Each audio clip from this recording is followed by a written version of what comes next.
Hello students, so today we're going to move ahead and we'll talk about the other pigments. In the previous lecture we were talking about the chlorophyll A, chlorophyll B, okay, and chlorophyll C, chlorophyll D. We did talk about the formulas of the chlorophyll pigments. So today we'll move ahead and we'll talk about the phycobilins. But before I talk about the phycobilin, let's talk about the importance or the functions of the accessory pigment, because the main pigment is going to be the chlorophyll A.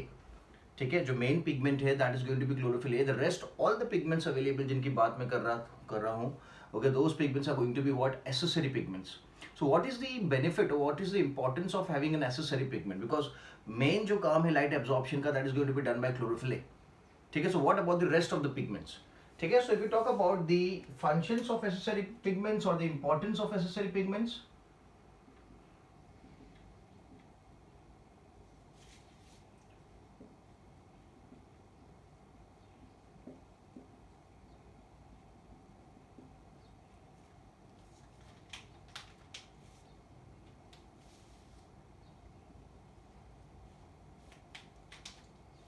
So first function is that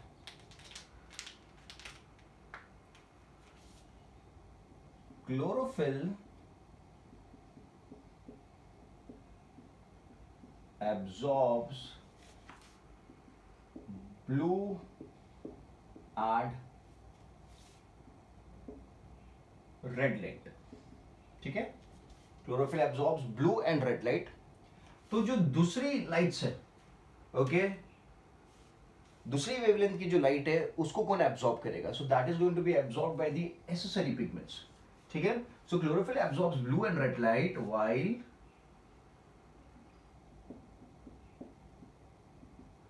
accessory pigments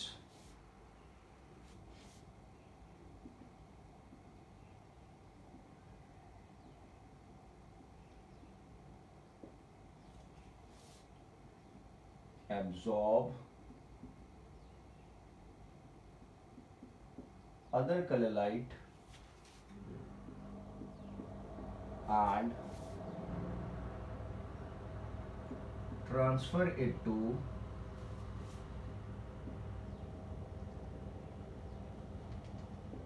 chlorophyll. ठीक है, so chlorophyll क्या करेगा? Chlorophyll is going to absorb blue and red light. तो जो बाकी की light है उसका एब्जॉर्प्शन का काम कौन करेगा? एसेसरी पिगमेंट्स करेंगे, कैरोटीनॉइड्स करेंगे. ठीक है, तो absorb other colour light and transfer it to chlorophyll. ठीक है, सिंपल एंड इजी. दूसरी एक बात, they help to prevent oxidation. They help to prevent oxidation of chlorophyll. So they work as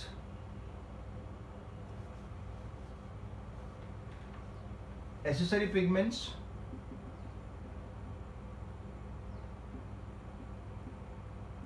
They work as shield pigments. They work as shield pigments. किस चीज का shielding करेंगे? So sunlight से shield करेगा. Excessive sunlight अगर है तो accessory pigments they work as shield pigments. क्या करेंगे? They protect from photo oxidation of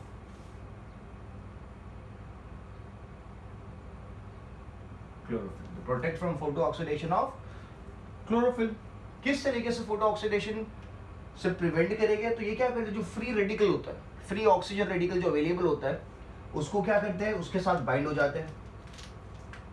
जो आपके साइक्लिक ग्रुप्स थे इस तरीके से जो अपन दिखाए थे cyclic groups, what they do is they bind with the free oxygen radical and they form a structure somewhat like this, or they trap the oxygen molecule.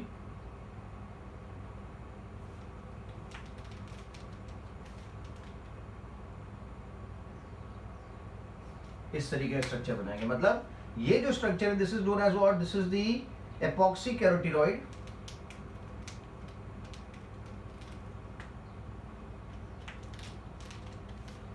This is non epoxy carotenoid, और इसको convert किस में कर देंगे, they would convert into epoxy carotenoid, they would convert into epoxy carotenoid, ठीक है। और यहां पे जो एंजाइम यूज किया जाता है that is de epoxidase, de epoxylase. The enzyme is deepoxylase. So non-epoxy carotenoid is converted into epoxy carotenoid with the help of the enzyme deepoxylase. और यहाँ पे क्या किया है, जो carotenoid है उसने क्या किया, उसने ऑक्सीजन को ट्रैप कर लिया. The cyclic group react with the free oxygen radical, okay, and they trap it. तो क्या बनता है, epoxy carotenoid बनता है. तो ऑक्सीजन ट्रैप हो जाता है यहाँ पे, तो ऑक्सीजन ट्रैप हो जाएगा तो क्या वो क्लोरोफिल से रिएक्ट नहीं कर पाएगा और क्लोरोफिल का फोटो ऑक्सीडेशन नहीं होगा. सो दो इंपॉर्टेंस आपने देख लिया. एक इंपॉर्टेंस क्या किया कि कलर लाइट जो है, the other colour light except the blue and the red, उसको एब्जॉर्ब करने का काम कौन करेगा, एसेसरी पिगमेंट्स करेगा and then they will transfer it to the chlorophyll. यानी केस में, दूसरे केस में they would work as a shield pigment.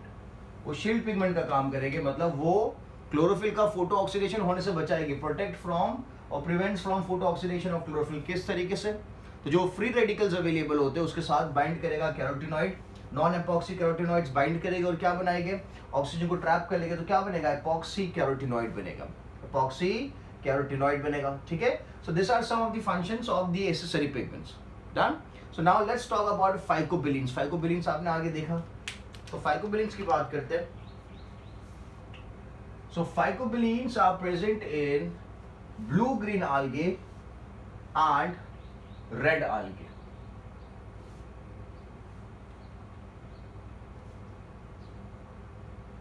It is a 4 pyrrole ring structure.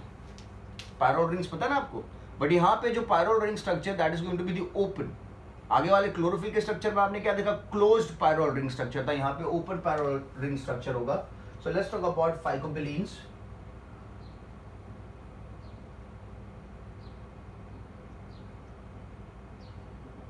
ठीक है. So when I talk about phycobilins तो क्या लिखना है, they are present in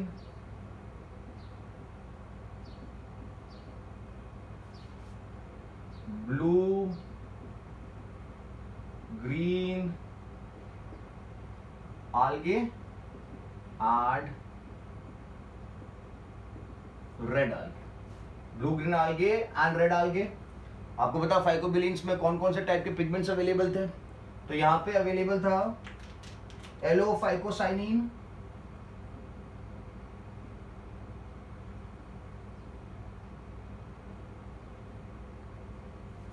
एलोफाइकोसाइनिन available है. ठीक है. दूसरा फाइकोसाइनिन है,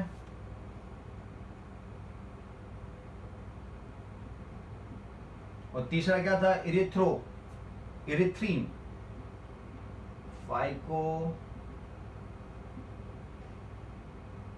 इरिथ्रीन. ठीक है. So we have allophycocyanin, we have phycocyanin and phycoerythrin. ठीक है. तो कलर्स आपको पता है ये पिगमेंट्स कौन से कलर देते हैं. स्टार्टिंग के दो जो पिगमेंट्स है, this two pigments they give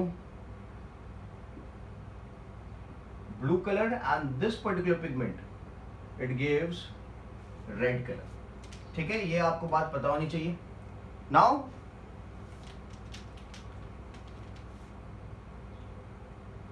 pigments contain 4 pyrrole rings. ठीक है. and it is a open tetrapyrrole structure. तो 4 pyrrole rings देख लेते हैं. This is going to be like this, 1 2 3 4. 4 parallel rings हो गई. 1 2 3. क्लोरोफिल के स्ट्रक्चर में भी 4 पैरल रिंग थी, बट स्ट्रक्चर क्या था, क्लोज था. ये स्ट्रक्चर ओपन है. क्यों ओपन है, क्योंकि दोनों एंड्स पे कनेक्शन अवेलेबल नहीं है. साथ मिथाइल ब्रिजेस जो आपने पहले बनाए थे ये एंड और ये एंड ओपन है, they are not connected. So this becomes what? This becomes open tetrapyrrole structure. This becomes open tetrapyrrole structure. It becomes open tetrapyrrole structure. एक और चीज जो आपको यहाँ पे दिख रही है, जो नहीं दिख रही है actually, that is absence of Mg2 plus.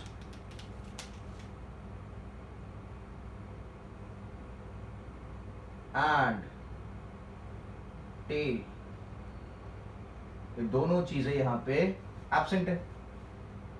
ठीक है. जो पिगमेंट्स है, the pigments of phycobilins, that is allophycocyanin, phycocyanin and phycoerythrin, they contain 4 pyrrole rings and the structure जो बनता है that is open tetrapyrrole structure. Mg2 plus and tail are absent. ठीक है. Apart from this, the structure is labile and water soluble. The structure is water soluble and labile. ठीक है. Labile is it can change easily. ठीक है. Done. Now जो phycobilins है, phycobilins they bind with proteins.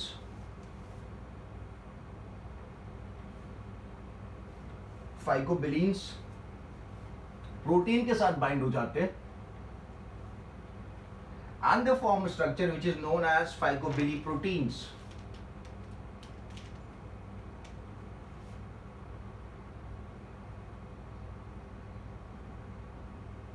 ठीक है. This is known as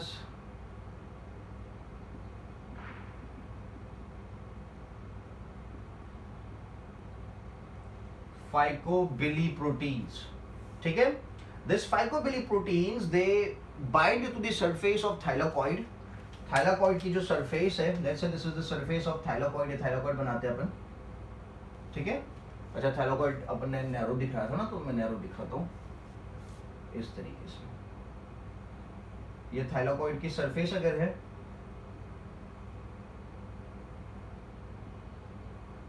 ठीक है, तो जो phycobiliproteins है ये इस तरीके से एक कॉम्प्लेक्स बनाएंगे.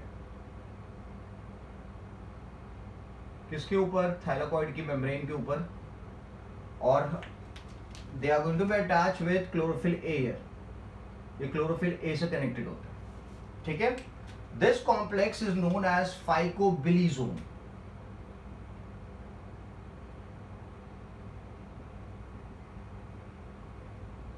This complex is known as फाइकोबिलिसोम.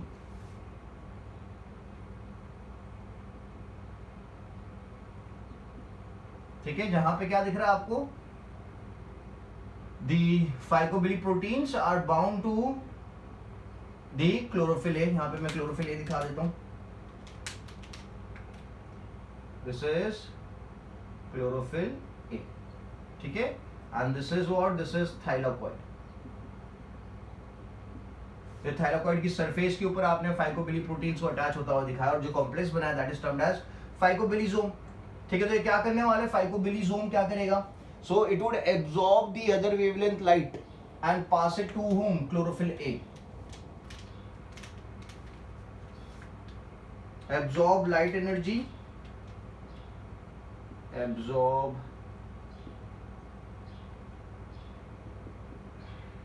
light energy and transfer it to chlorophyll A. ठीक है. सो फाइकोबिलिसोम्स या फिर फाइकोबिलिप्रोटीन्स की अगर बात करें तो क्या करेंगे? They would absorb the light energy rather than the one which is being absorbed by chlorophyll A and transfer it to the chlorophyll A. ठीक है. Clear है.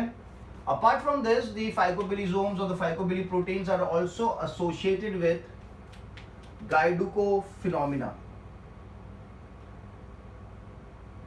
Phycobiliproteins are also associated with Gaidukov phenomena.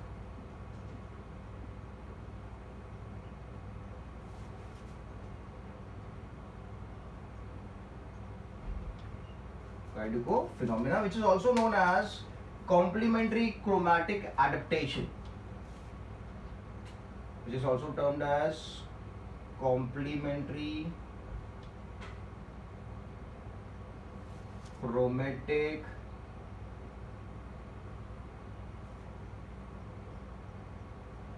adaptation. ठीक है? So phycobiliproteins are also involved in Gaidukko phenomena, which is also termed as the complementary chromatic adaptation. And apart from this, ये तो आपको पता चली गया, absorb light energy and transfer it to the main pigment, that is chlorophyll A. ठीक है, simple and easy. Now these pigments can be easily differentiated.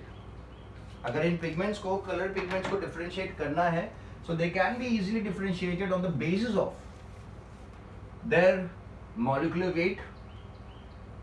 Molecular weight के basis पे भी differentiate कर सकते हो with the help of paper chromatography. With the help of the technique known as paper chromatography. ठीक है? सो पेपर क्रोमेटोग्राफी की मदद से आप क्या कर सकते हो, आप जो पिगमेंट्स अपन ने देखे, क्लोरोफिल ए है, क्लोरोफिल बी है, ज़ैंथोफिल्स है, कैरोटीनॉइड्स, उनको सेपरेट कर सकते हो based on their molecular weight, based on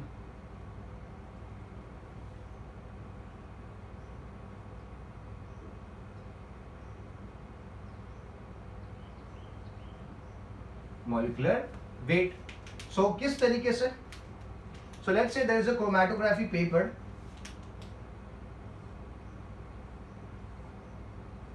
ये एक अपन ने पार्ट ले रखा है क्रोमेटोग्राफी पेपर का. ठीक है, आपको पता है क्रोमेटोग्राफी किस तरीके से परफॉर्म की जाती है. इस पेपर को डिप किया जाएगा एक सॉल्यूशन में.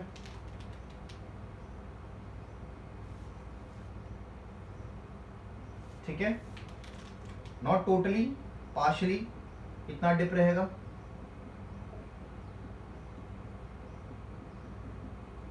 और पेपर के टिप पे या लोअर टिप पे there would be a sample available. Let's say आपने लीफ को क्रश कर रखा है या प्लांट के कोई भी पार्ट को क्रश कर रखा है. ओके, क्रश करके पेस्ट बना के आपने यहाँ पे आकर लगा दिया. तो अब क्या होगा, जो पिगमेंट्स है इसके अंदर के, वो वाटर के साथ मिक्स होके दे वुड मूव अपवर्ड्स, है ना, मिक्स करके दे वुड मूव अपवर्ड्स. तो जिसका मॉलिक्यूलर मास ज्यादा है, जिसका मॉलिक्यूलर वेट ज्यादा है, वो क्या करेगा, वो ज्यादा ट्रेवल नहीं कर पाएगा because it is the pigment is heavier. और जिसका मॉलिक्यूलर वेट कम है, वो क्या करेगा, वो ज्यादा ट्रेवल करेगा. It would pass on to the upper space. ठीक है, तो depending on the molecular weight the movement is going to take place. ठीक है, तो जैसे जैसे पानी ऊपर की तरफ डिफ्यूज होता रहेगा, जैसे जैसे वाटर ऊपर की तरफ डिफ्यूज होगा, तो वो क्या करेगा, ये पिगमेंट्स को अपने साथ लेके ऊपर जाएगा. तो जो हैवियर पिगमेंट होगा वो ज्यादा ऊपर नहीं जा पाएगा, और जो लाइटर पिगमेंट होगा वो एकदम ऊपर चला जाएगा. तो उस हिसाब से अगर देखें तो सबसे ऊपर क्या देखने को मिलेगा, आप वी वुड ऑब्जर्व इस तरीके से एक मार्क आपको दिखेगा. ठीक है, नीचे देखेंगे तो उसके नीचे एक और मार्क दिख सकता है.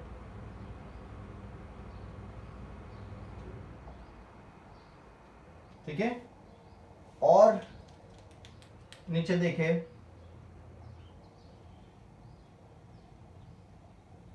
तो एक और मार्किंग दिख सकती है. और एकदम नीचे देखेंगे तो सबसे हेवियर वाला पिगमेंट आपको दिखेगा. ठीक है, सो सबसे हेवियर जो पिगमेंट है that is which one, that is chlorophyll B.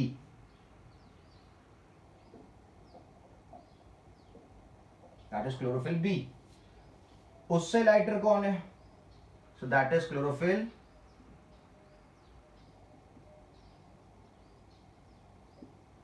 ए, ठीक है। उससे भी लाइटर कौन है? सो सबसे लाइटर जो है, उससे लाइटर दैट इज ज़ेंथोफिल, ठीक है। और सबसे लाइटर जो पिगमेंट है that is carotene, that is carotene. That is the reason carotene is observed और obtained at the top of the paper. सबसे हेवियर पिगमेंट नीचे की तरफ है, सबसे लाइटर पिगमेंट टॉप की तरफ है। तो क्लोरोफिल बी का कलर क्या था? येलोइश ग्रीन था।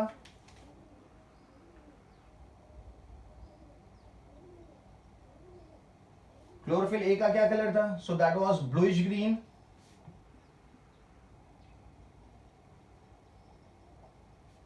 ज़ेंथोफिल का क्या कलर था? ज़ेंथोफिल का येलो कलर है, और कैरोटीन का ऑरेंज कलर है, ठीक है। So this is a simple technique known as paper chromatography which is based on the molecular weight of the compound जो आप यूज कर रहे हो, और मूवमेंट रहेगा। ओके, जो हैवियर होगा वो एकदम पास में रहेगा, जो लाइट होगा आगे ट्रैवल करेगा। क्यों आगे ट्रैवल करेगा? क्योंकि यहां से जो वाटर है, वाटर क्या करेगा? अपने साथ इन कंपोनेंट्स को लेके मूव करेगा। तो जो हैवियर कंपोनेंट्स है वो ज्यादा ट्रैवल नहीं कर पाएंगे, बट जो लाइटर कंपोनेंट्स है वो काफी आगे तक चले जाएंगे। तो ये वाले केस में जो कैरोटीन है it is the lighter component and the heavier component is chlorophyll B, ठीक है। Simple and easy. Okay, so now let's talk about the absorption spectrum, ठीक है। अब एक ग्राफिकल रिप्रेजेंटेशन देखते हैं, दैट इज एब्जॉर्प्शन स्पेक्ट्रम, जिसमें आपको पता चलेगा कि कौन सा पिगमेंट कौन सी वेवलेंथ की लाइट पे मैक्सिमम पीक या मैक्सिमम एब्जॉर्प्शन दिखाता है।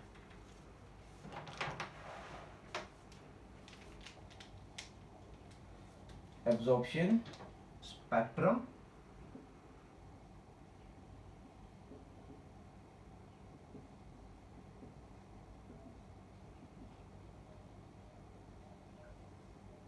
so what is absorption spectrum? So it's a graph representing degree and portion. Graph representing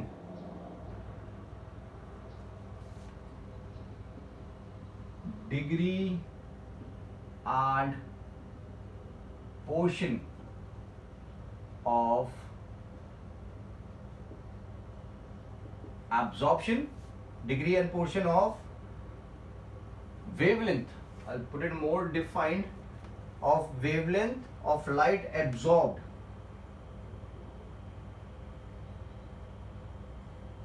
Wavelength of light absorbed by each pigment, by each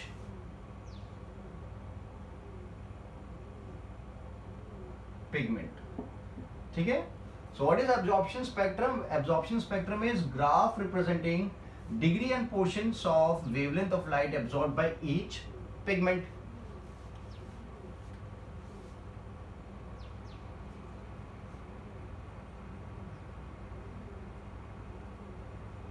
ठीक है। So let's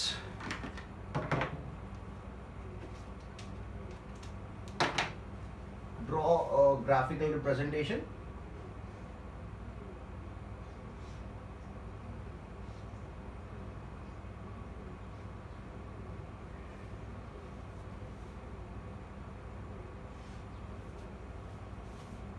Use scale to draw the graph.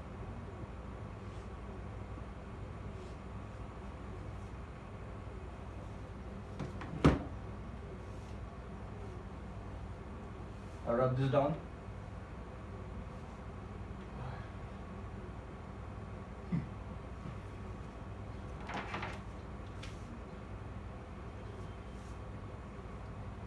So this would represent the wavelength of light.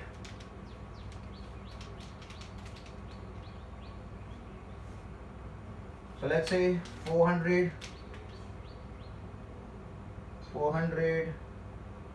then there is 500, then there is 600, then there is 700, 800. ठीक है। So above 600 is going to be red and below 600 is going to be blue. 600 के नीचे की तरफ आप जाओगे 400 to 600 it's going to be bluish and 600 के ऊपर जाओगे तो it's going to be reddish. ठीक है, so this is your wavelength, so it is suppose to be in nanometer. Is it visible? Okay, clear है. And this is the absorption side. कितना absorption होगा, peak कितना मिलेगा.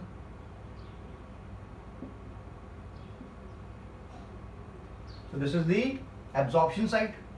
Okay, so now we'll talk about the three pigments, that is chlorophyll A, chlorophyll B and the carotenoids. Okay, so if I talk about chlorophyll A, we get the peak. One of the peak is observed between 400 to 500.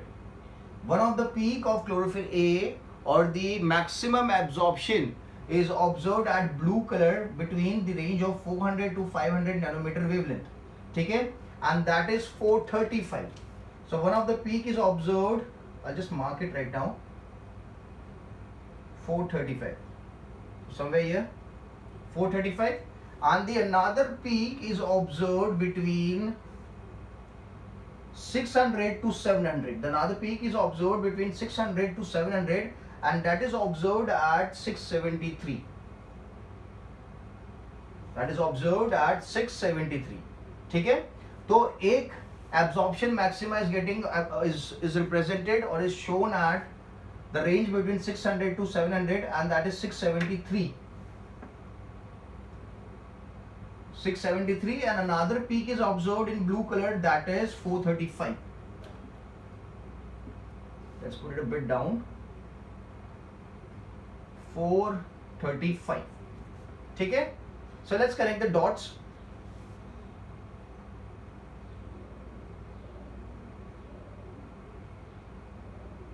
ठीक है, peak के बाद it would come down and then again there is a peak दिखाई देगा. So this is going to B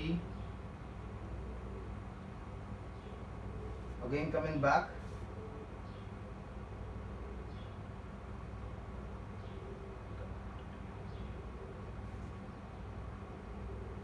this is 673.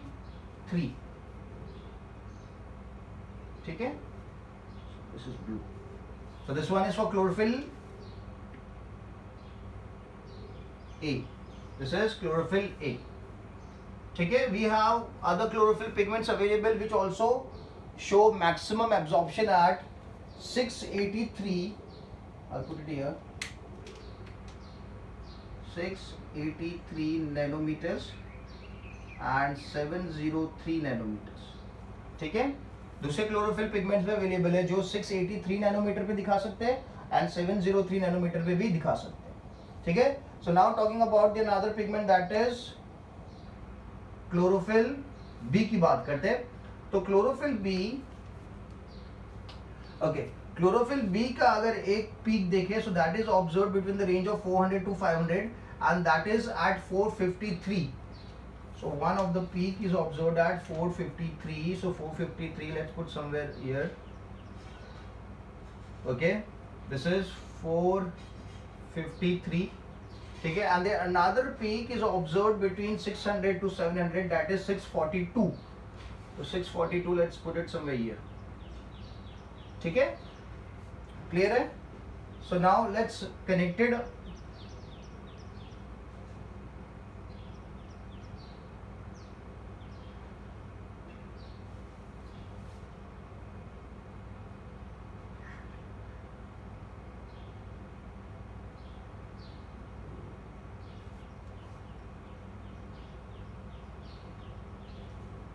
ठीक है, सो दो पे मैक्सिमम एब्जॉर्प्शन इज 453 पे and another is at 642.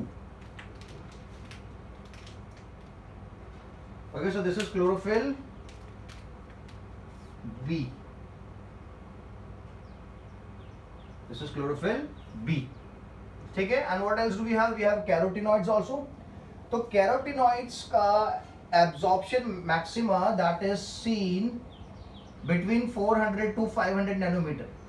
So one of it is obtained at 449, another is obtained at 478. सो 449 में 478 अगर represent करना है अपन को, so between this two range, so let's put it here 449 is going to be somewhere here, hotchpotch हो जाएगा ये, and another is 478, ठीक है।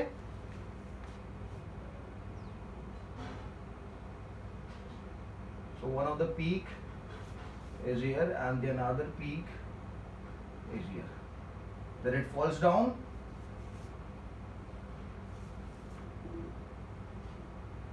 Okay, so this is carotenoids. This is carotenoids. ठीक है, तो यहाँ पे आपने एब्जॉर्प्शन मैक्सिमा देख लिया है. This is 449 and this is 478. ठीक है, अगर आप ग्राफिकली आपके पेपर पे करोगे तो this would be more accurate. ठीक है, पर आपको याद रखना है कि absorption maxima of carotenoids is at 449 and 478, while the absorption maxima of chlorophyll B is at these red, so 642 and 453, while of chlorophyll A is 673 and 435. ठीक है, so if it's above 600 it's going to be the red color range, and if it is below 600 it's going to be blue. तो blue में maximum absorption chlorophyll A का is at 435 और red में maximum absorption is at 673, while chlorophyll B का blue में maximum absorption is at 453 and red में the maximum absorption is at 642, while carotenoids का maximum absorption it is only available in the 400 to 500 range, that is in the blue color light, and that is 449 and 478. ठीक है, so this absorption spectrum can also be termed as a fingerprint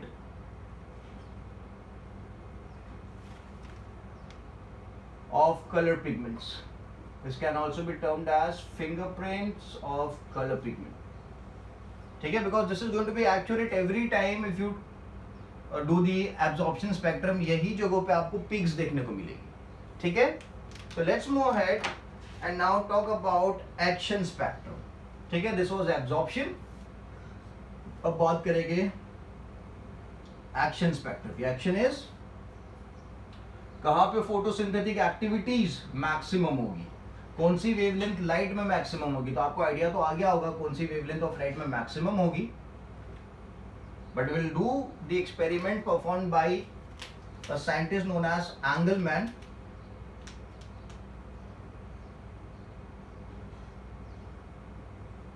action spectrum. So what is action spectrum? So action spectrum की बात करते हैं. So it is a graph depicting effectiveness, graph depicting effectiveness of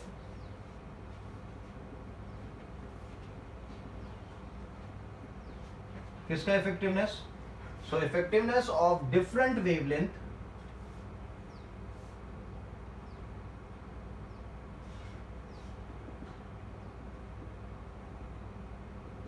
different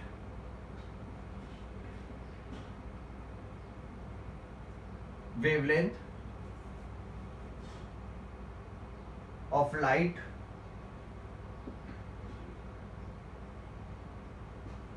to perform action. ठीक है, action से यहाँ पे what do we mean? We mean photosynthesis. Action यहाँ पे किसको रिप्रेजेंट कर रहा है? Photosynthesis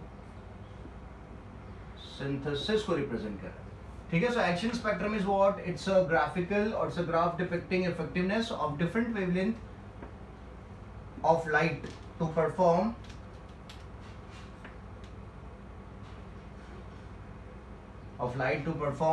action.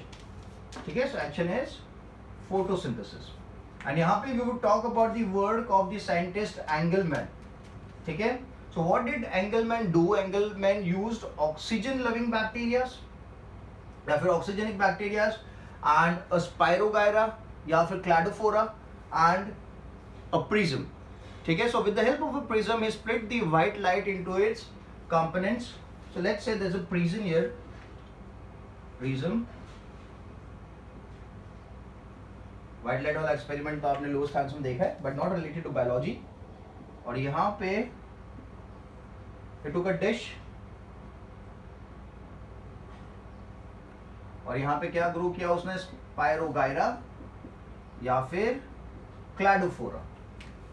ठीक है. और फिर व्हाइट लाइट को जहां पे क्लैडोफोरा या फिर स्पायरोगायरा ग्रो कर रहा था उसके ऊपर इंसिडेंट किया, तो व्हाइट लाइट स्प्लिट हो जाती है. It splits and it gives a colour range of VIBGYOR.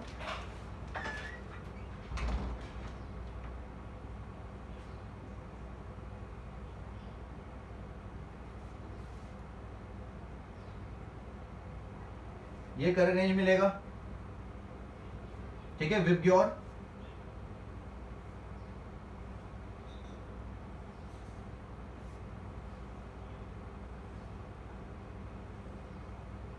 ठीक है.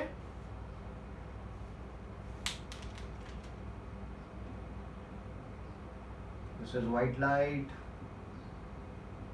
So white light is getting split into its components colored with the help of the prism. और यहाँ पे कौन सी चीज आपने यूज करी, यहाँ पे it is used.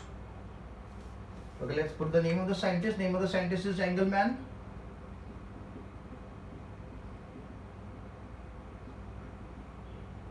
Engelmann performed the experiment, and what did he use? He used Spirogyra या फिर क्लैडोफोरा यूज कर सकते हैं.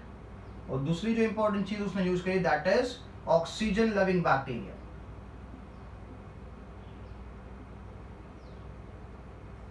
अब क्यों ऑक्सीजन लविंग बैक्टीरिया यूज किया वो देखो. अब एक सिंपल सी बात है, जब आपने व्हाइट लाइट इंसिडेंट करी है प्रिज्म के थ्रू इस पर्टिकुलर एरिया पे जहां पे स्पायरोगायरा ग्रो कर रहा है या फिर क्लैडोफोरा ग्रो कर रहा है, तो ग्रो करने के लिए what they do, they perform photosynthesis. ठीक है. तो फोटोसिंथेसिस जब परफॉर्म करेंगे तो फोटोसिंथेसिस में कौन सी चीज रिलीज होती है, फोटोसिंथेसिस में रिलीज होता है ऑक्सीजन. ठीक है. तो ये पूरा क्या है, let's say this is all spirogyra या फिर दिस इज ऑल क्लैडोफोरा. तो जिस पोर्शन पे एक पर्टिकुलर लाइट आ रही है और वहां पे ज्यादा फोटोसिंथेटिक एक्टिविटी अगर परफॉर्म की जा रही है, दैट मीन्स वहां पे मैक्सिमम नंबर ऑफ ऑक्सीजन भी प्रोड्यूस होगा, है ना. Higher the photosynthesis that means higher the oxygen produce. और जितना ज्यादा ऑक्सीजन प्रोड्यूस होगा वहां पे क्या होने लगेगा, ऑक्सीजन लविंग बैक्टीरिया है वो वहां पे आके डिपॉजिट हो जाएगा, वहां पे आके पूरा कॉलोनी बनाने लगेगा ऑक्सीजन लविंग बैक्टीरिया, क्योंकि वहां पे ऑक्सीजन का प्रोपोर्शन ज्यादा है. सो ऑक्सीजन का प्रोपोर्शन ज्यादा है, that means higher rate of photosynthesis. Higher rate of photosynthesis means higher absorption of light. ठीक है. So what did Engelmann observe is he found the bacteria colonies, पूरे strand पे bacteria colonies दिखी, but the maximum bacteria colonies were obtained at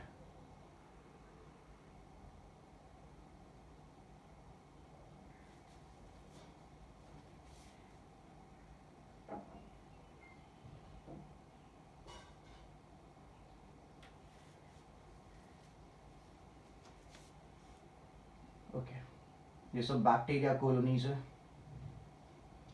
so the maximum bacteria colonies were obtained. You can see कहां पे, red पे दिख रहा है आपको. ओके. रेड वाला जो कलर था लाइट का, वहां पे आपको मैक्सिमम कॉलोनी दिख रहा है. And the another is observed eight blue.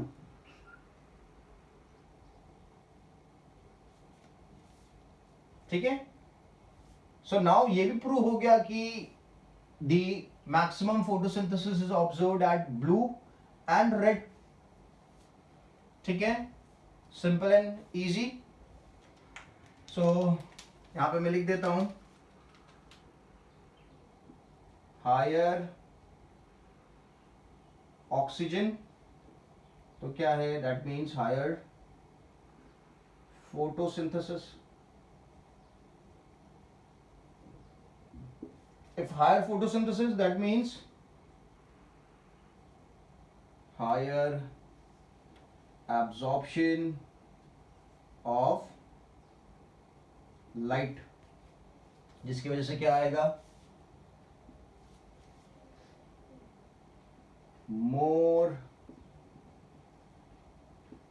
Bacteria colonies. So this are all bacteria colonies. ये क्या बैक्टीरिया है, ऑक्सीजन लविंग बैक्टीरिया ने कॉलोनीज बनाई है अपनी। तो उनकी कॉलोनीज ज्यादा कहां दिख रही है आपको, you find them maximum at the blue colour, okay, and the red colour. That means the maximum absorption is being performed, maximum photosynthesis is being performed, and maximum amount of oxygen is being released.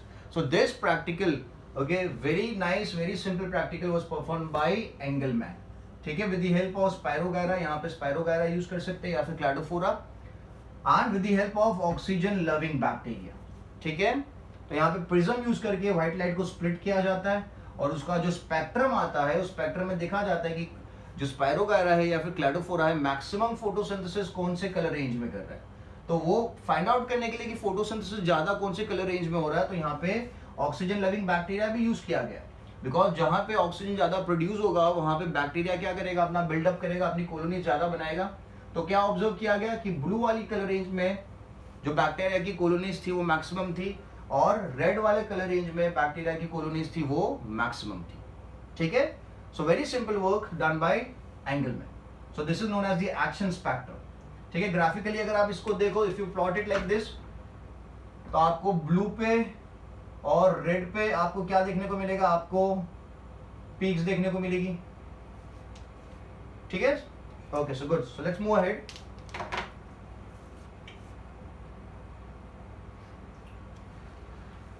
Let's talk about the immersion effect.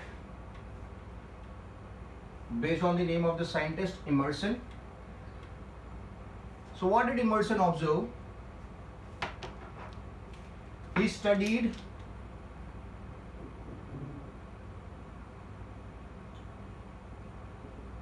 the effect of monochromatic light. He studied the effect of monochromatic light of different wavelengths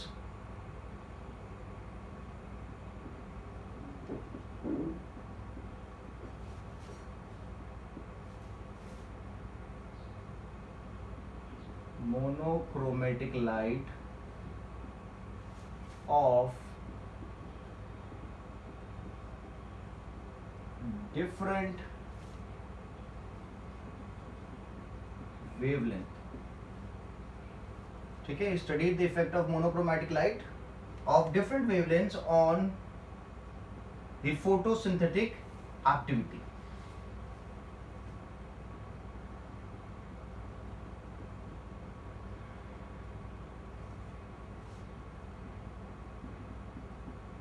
And he used the plant known as chlorella.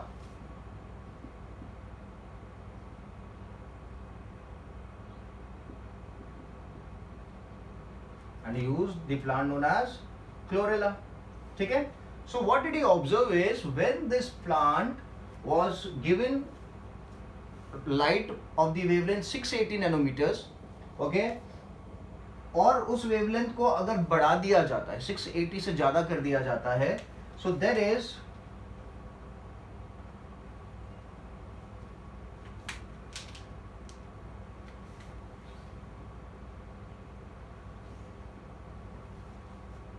से ज्यादा wavelength का अगर light दिया जाता है तो क्या होता है, photosynthetic activity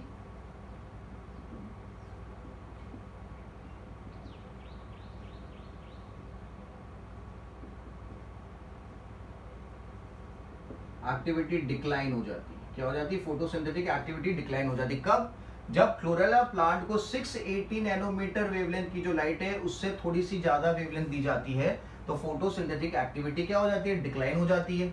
So he termed this decline in the photosynthetic activity as red drop. Red drop. ठीक है, he termed it as red drop. So what did he do? He again performed this experiment. Graphically अगर इसे देखें, so what he did is he provided chlorella को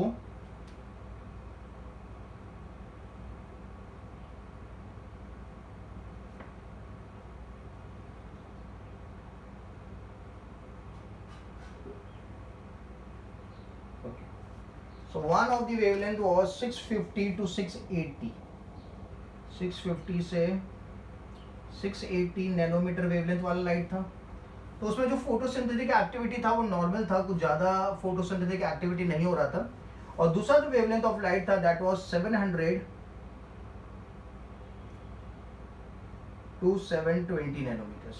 सो दोनों case में जो photosynthetic activity है दैट इज नॉर्मल, ठीक है। But what happened is when he made incident both the wavelengths of light on chlorella, first क्या किया उसने, ये वाला वेवलेंथ ऑफ लाइट इंसिडेंट किया क्लोरेला के ऊपर, फिर उसने ये वाला वेवलेंथ ऑफ लाइट इंसिडेंट किया क्लोरेला के ऊपर। But when he made both this light incident on chlorella, he observed there is 25% of increase in photosynthetic rate. What he observed? He observed there is increase in 25%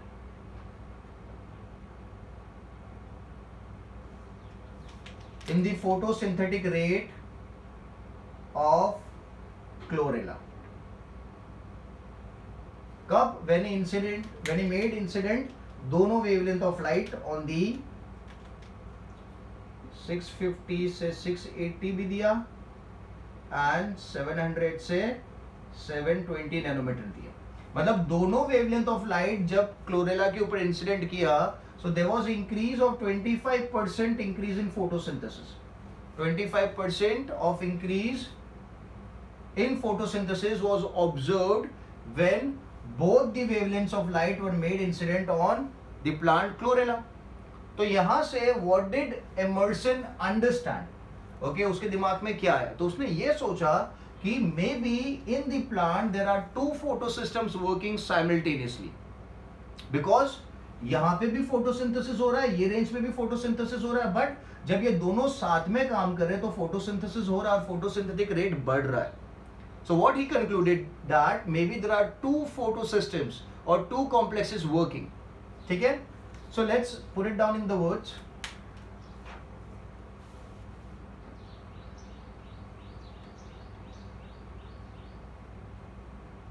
On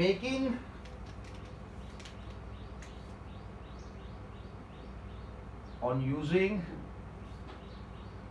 both the wavelength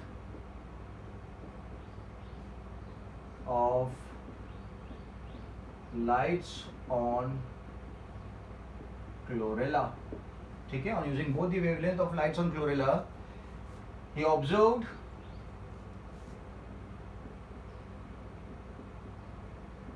(25% increase in photosynthetic activity, ठीक है। he observed 25% increase in the photosynthetic activity of chlorella,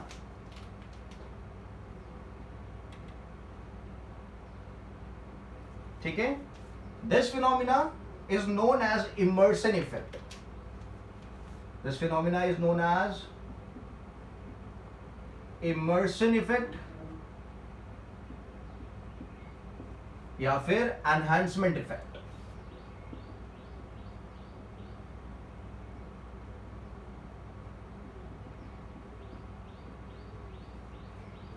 ठीक है।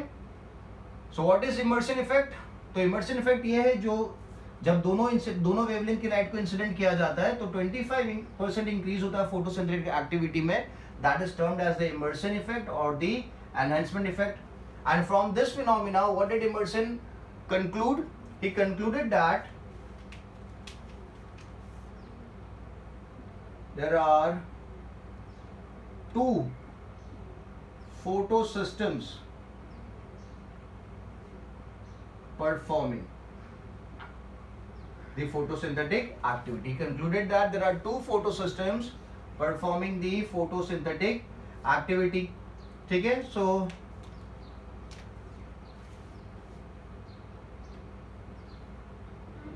Plants की अगर बात करते हैं,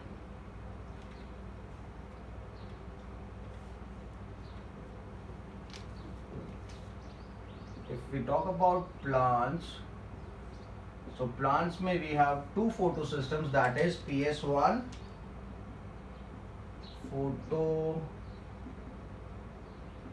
system 1 and photo system 2. ठीक है? So this is working at high wavelength and this is working at the short wavelength. Photo system works, one works at high wavelength and this works at low wavelength. ठीक है? If you talk about bacteria,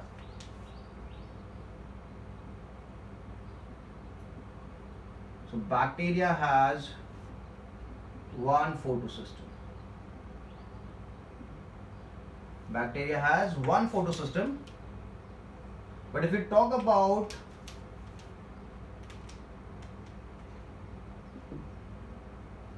blue-green algae,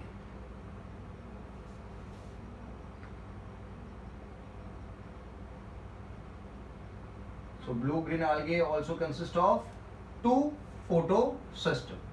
ठीक है? So by the work of immersion, it was known that there are two photosystem working simultaneously. So plants के case में there are two photosystem, PS1 and PS2. ठीक है? और bacteria के case में there is only one photosystem and blue green algae के case में again there are two photosystem working simultaneously. ठीक है? Simple and easy. So this was the immersion effect and the work of immersion. Clear है? So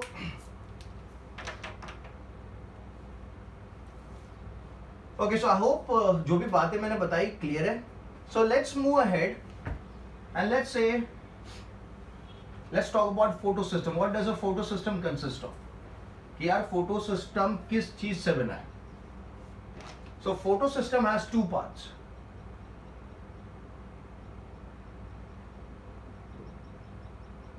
There are two components of photosystem. One is the reaction center.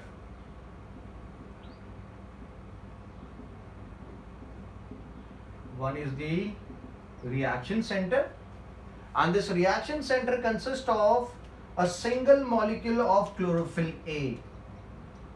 It consists of single molecule of chlorophyll A. ठीक है? And the single molecule of chlorophyll A क्या काम करेगा? It's going to convert the light energy into chemical energy. The reaction center consists of single molecule of chlorophyll A, and what does chlorophyll A do? It is going to convert the light energy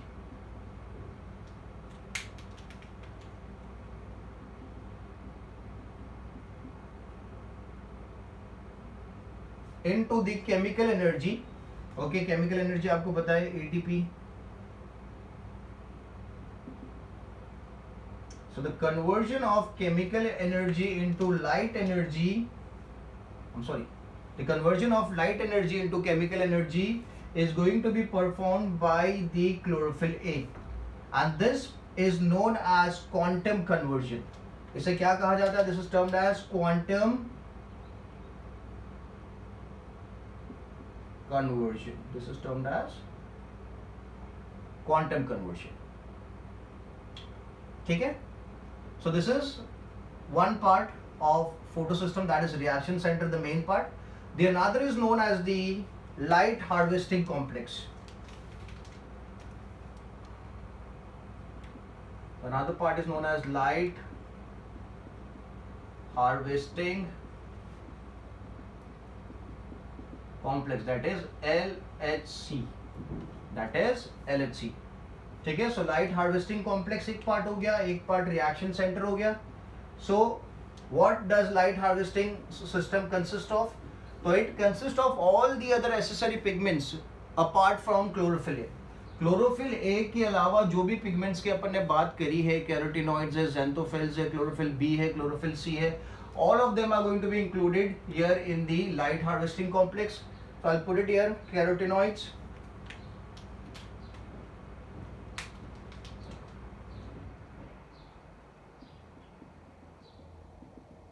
Carotenoids है, then दूसरे chlorophyll pigments apart from A, okay, and we also have proteins, ठीक है. Now in a plant there are going to be about 200 to 300 pigments, accessory pigments जो plants में देखने को मिलेंगे. That is going to be 200 to 300 pigments. And if we talk about bacteria, it's going to be about 20 to 30 pigments in the bacteria. If I'll be more specific, I'll use the term cyanobacteria, ठीक है. तो cyanobacteria में 20 to 30 pigments देखने को मिलेंगे and plants में 200 to 300 pigments देखने को मिलेंगे. So what are they going to do is, chlorophyll के अलावा जो एब्जॉर्प्शन है लाइट का लोअर वेवलेंथ और उससे हायर वेवलेंथ का एब्जॉर्प्शन कौन करेगा? लाइट हार्वेस्टिंग कॉम्प्लेक्स करेगा. And transfer it to whom? Transfer it to, let's put it like this, to the reaction center, ठीक है. सो ये वेवलेंथ जिस वेवलेंथ पे काम करता है उससे कम और उससे ज्यादा वेवलेंथ का एब्जॉर्प्शन कौन करने वाला है? लाइट हार्वेस्टिंग कॉम्प्लेक्स करने वाला है. एसेसरी पिगमेंट, जो बात अपनी पहले भी हो चुकी है कि क्लोरोफिल ए जो एब्जॉर्प्शन करेगा, उस एब्जॉर्प्शन के अलावा जितना भी लाइट का एब्जॉर्प्शन होगा वो कौन करेगा? एसेसरी पिगमेंट्स करेंगे, ठीक है. This phenomena is known as inductive resonance.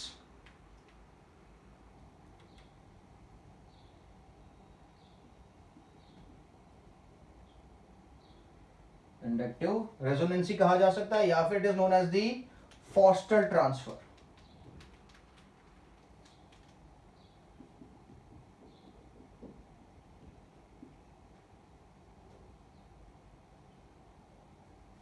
ठीक है. सो क्लोरोफिल जिस वेवलेंथ की लाइट को एब्जॉर्ब कर रहा है उसके अलावा जो भी एब्जॉर्प्शन होगा that is going to be done by the light harvesting complex. और वो एब्जॉर्ब करके क्या करेगा? उसको ट्रांसफर कर देगा किसके पास? रिएक्शन सेंटर के पास ट्रांसफर कर देगा. जो भी एनर्जी यहां पे प्रोड्यूस हुई है उस एनर्जी को ट्रांसफर कर दिया जाएगा कहां पे? It is going to be transfer to the reaction centre. Simple and easy. Done. Okay, so I'll keep this much for the lecture. In the next lecture, we'll move ahead and we'll talk about the further details. ठीक है. So आज जो भी बातें मैंने lecture में करी है, those are very very important. Make sure आपने लेक्चर अच्छे से सुना है. And once you are done with the lecture, आपको नोट्स मुझे व्हाट्सएप कर देनी, ठीक है. So make sure you go to the lecture properly, क्योंकि थोड़ा सा आपको ज़्यादा टफ यहाँ पे लेक्चर लग सकता है बिकॉज थोड़ा हाई लेवल है ये, because we are talking about the competitive part. तो काफ़ी ज़्यादा डिटेलिंग्स आपको लेक्चर में देखनी पड़ेगी, ठीक है. But if you go through the lecture once twice and if you have more doubt आप मुझे व्हाट्सएप कर सकते हो, फोन करके पूछ सकते हो. But make sure you understand the lecture properly, क्योंकि जो आगे कंपोनेंट्स आने वाले, जो आगे टॉपिक्स आने वाले, वो सब रिलेटेड टॉपिक्स हैं. So if you are getting confuse in this lecture तो क्या होगा? आगे आपको प्रॉब्लम होगी. If you are getting confuse with this lecture, आगे वाले लेक्चर्स में आपको प्रॉब्लम होगी, आप अंडरस्टैंड नहीं कर पाओगे चीज़ों को अच्छे से. So make sure you watch this lecture properly and understand it, ठीक है. And if you have any doubts drop me a message. Simple and easy. So I will keep this much for the lecture, ठीक है. In the next lecture will move ahead and will talk about the further details. चलो, bye bye.